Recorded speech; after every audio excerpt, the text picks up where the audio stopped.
Bismillahirrahmanirrahim. Assalamualaikum warahmatullahi wabarakatuh. Perkenalkan, nama saya Rahmawati Dewi Agustina dari Kampus Pancasakti, Prodi Manajemen. Dalam video ini, saya akan mempresentasikan mata kuliah Etika Bisnis, dosen pengampu Bapak Muhammad Taufan. Saya akan mempresentasikan tentang pasar persaingan sempurna, pasar persaingan tidak sempurna, etika konsumen, dan etika periklanan. Yang pertama ada pasar persaingan sempurna. Ada pasar bebas. Pasar bebas adalah perdagangan yang berfokus pada penjualan berdasarkan mekanisme penawaran dan permintaan tanpa melibatkan campur tangan pemerintah. Jadi, pengusaha memiliki kewenangan mutlak atas pengelolaan produksi dan harganya serta bebas memilih siapa saja yang akan menjadi target penjualan mereka. Pengertian pasar bebas menurut ahli.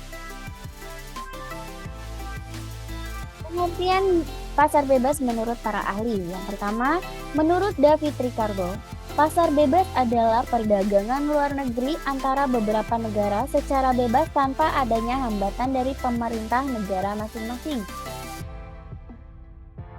Menurut Adam Smith, pasar bebas adalah kegiatan jual beli yang bebas dan dilakukan sesuka hati, sehingga mampu melahirkan persaingan ekonomi lebih luas tanpa campur tangan pemerintah. Yang kedua, pasar persaingan tidak sempurna. Ada pengertian monopoli. Pasar monopoli adalah suatu bentuk pasar di mana sebuah penjual tunggal menguasai pasar atau monopolis, berkuasa untuk menentukan harga dan tidak punya barang sejenis yang hampir sama. Pada pasar monopoli, tidak terdapat barang lain yang sejenis dan tidak ada pesaing bagi sebuah perusahaan. Penjual pada pasar monopoli disebut monopolis yang merupakan pihak tunggal. Monopolis mempunyai kekuasaan dan menguasai pasar untuk menentukan harga. Pengertian oligopoli. Oligopoli adalah keadaan pasar dengan suatu komoditas yang hanya dikuasai oleh beberapa perusahaan. Persaingan antar perusahaan sangat ketat dan strategi pemasarannya dilandasi oleh daya cipta. Produk yang dihasilkan sangat beragam dan sejenisnya dapat berbeda pada masing-masing produsen. Tiap perusahaan dalam pasar oligopoli memberikan pengaruh yang besar bagi perusahaan lainnya sehingga timbul ketergantungan satu sama lain.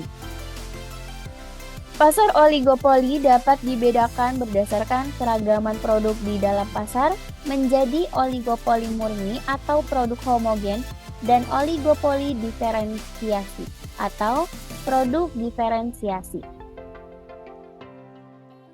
Selanjutnya pengertian monopsoni. Monopsoni adalah keadaan pasar dengan jumlah penjual yang banyak dan pembeli tunggal. Monopsoni merupakan salah satu kondisi pasar persaingan tidak sempurna. Keadaan pasar di dalam monopsoni berkebalikan dengan pasar yang bersifat oligopoli dan monopoli. Penawaran diadakan oleh beberapa produsen atau penjual hanya kepada satu pembeli atau konsumen saja.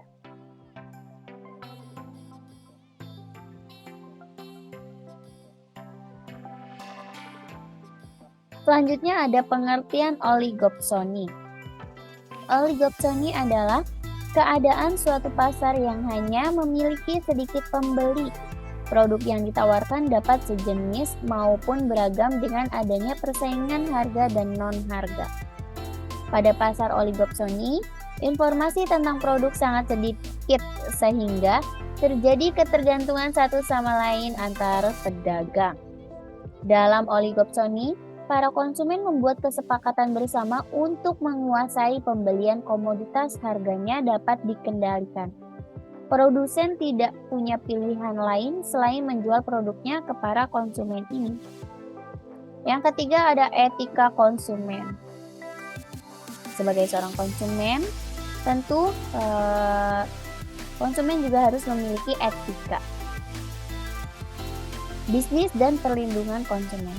Perlindungan konsumen adalah keseluruhan peraturan dan hukum yang mengatur hak dan kewajiban konsumen dan produsen yang timbul dalam usahanya untuk memenuhi kebutuhannya dan mengatur upaya-upaya untuk menjamin terwujudnya perlindungan hukum terhadap kepentingan konsumen.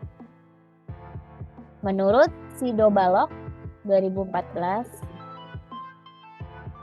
hal ini dapat bersifat dalam segala transaksi jual-beli, secara langsung maupun secara online seperti yang kini kian marak. Walaupun adanya transaksi yang tidak melalui tatap muka, konsumen tetap berhak untuk mendapatkan barang yang sesuai dengan pemberitahuan sebelumnya atau barang yang sesuai dengan yang dijanjikan. Hubungan produsen dan konsumen. Produsen ialah orang yang menghasilkan barang atau jasa untuk keperluan konsumen.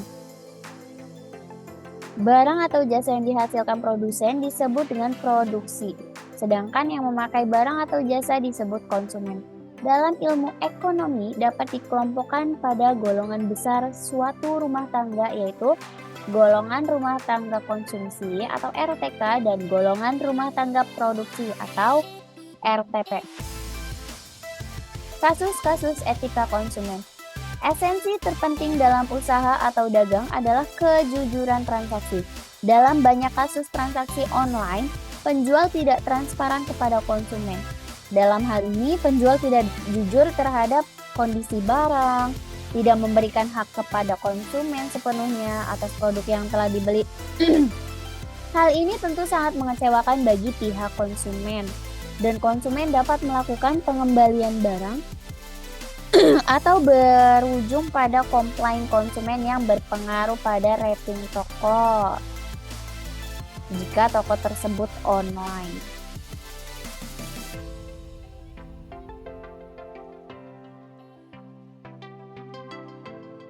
Ya, contoh-contoh kasus etika dalam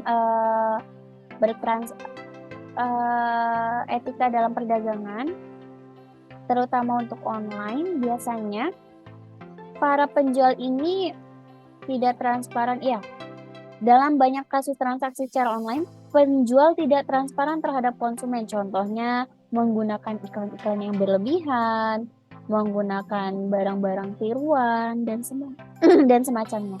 Lalu bagaimana dengan etika konsumennya? Untuk etika konsumennya, biasanya ketika konsumen merasa dirugikan, ia akan melontarkan kata-kata yang toksik atau kasar. Itu adalah salah satu etika dari konsumen atau pembeli. Menurut saya pribadi, jika memang ingin komplain, silahkan komplain, tapi menggunakan bahasa yang baik dan benar.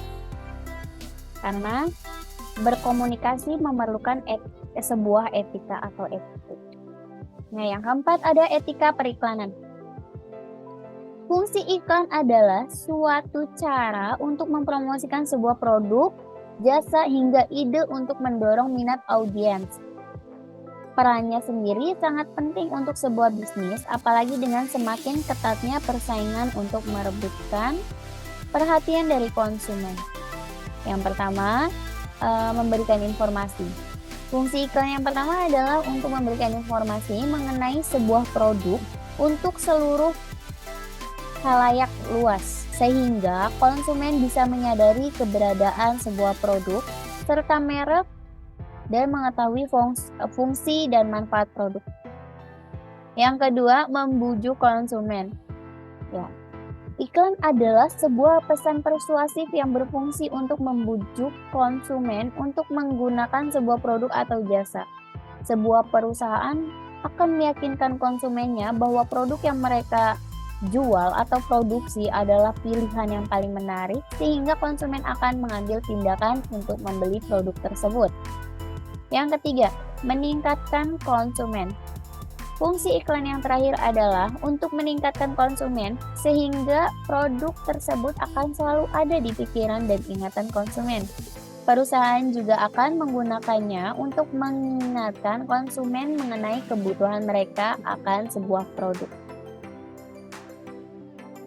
Ya, selanjutnya ada jenis-jenis iklan. Yang pertama ada iklan penawaran atau niaga. Secara garis besar, Tujuan dari iklan penawaran adalah untuk mempengaruhi masyarakat agar mau membeli dan menggunakan produk yang diiklankan. Beberapa contoh dari jenis iklan ini meliputi iklan barang elektronik, iklan penjualan tanah, serta iklan jasa yang semuanya dapat dengan mudah dijumpai di berbagai media seperti televisi, koran, hingga media sosial. Yang kedua ada iklan layanan masyarakat. Jenis iklan ini isinya berupa informasi atau himbauan untuk masyarakat umum tentang suatu ide atau gagasan untuk kepentingan masyarakat. Sehingga tujuan dari iklan ini adalah untuk memberi penerangan atau meningkatkan pengetahuan masyarakat mengenai suatu hal.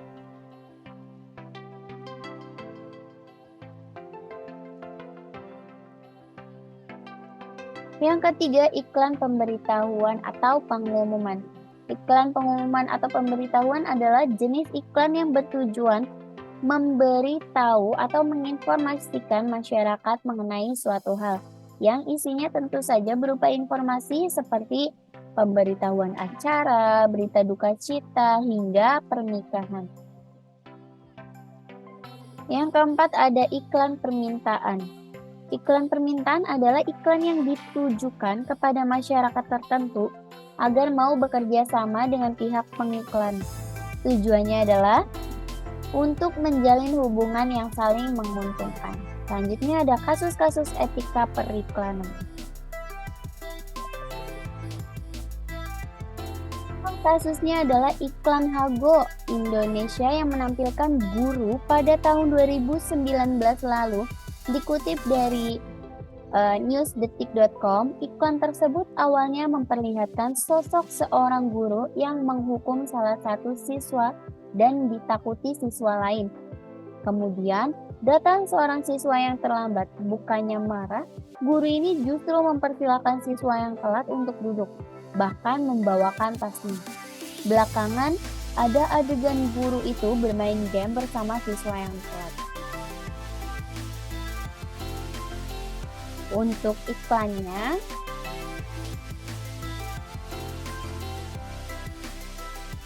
teman-teman bisa lihat di link YouTube yang saya share.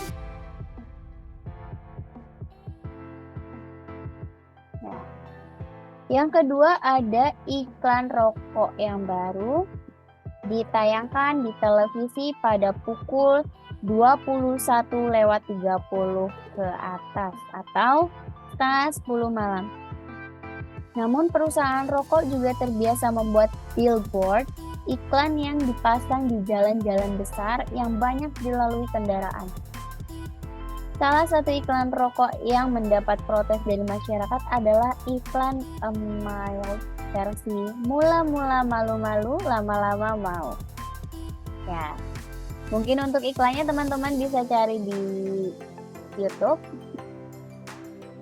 atau di jalan-jalan besar sepertinya masih ada. Oke. Baik, sekian presentasi dari saya. Kurang lebihnya mohon maaf.